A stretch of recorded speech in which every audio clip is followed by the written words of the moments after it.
You've probably heard the phrase, silence is golden.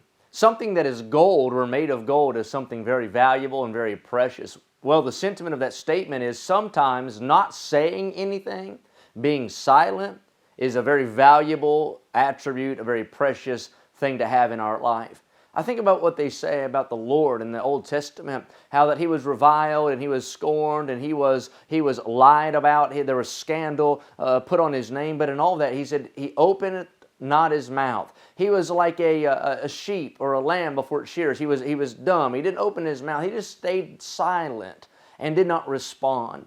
And that's a great principle for us to put into practice in our Christian life. Did you know that everything that you see on your social media and everything you hear on your news feed and people that you talk to even throughout the week, you might disagree with them, but you do not have to add your opinion and your comment to everything that you disagree with. You don't have to let your voice be made known. They say, well, I want to give them a piece of my mind. I'd be careful. You don't want to give too many pieces of that away. You'll be left with none at all. Sometimes it's best just to be silent. Why? For the sake of our own testimony. So we don't get embroiled in some kind of a public controversy like the Corinthian church did, going to law one with another before unbelievers. Why? Because we don't always know all the details. Why? Because we're not supposed to get involved in gossip. Why? Because it might just be none of our business. Oh, and here's another one.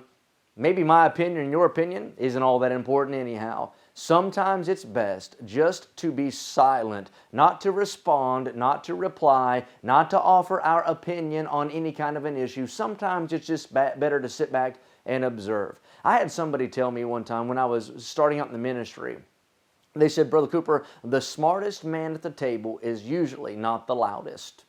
He's not the one who does the most talking. Usually the one with the most wisdom, the smartest man at the table, is the most silent. And I want you to remember that silence is golden. I hope this has been a help in your Christian life today.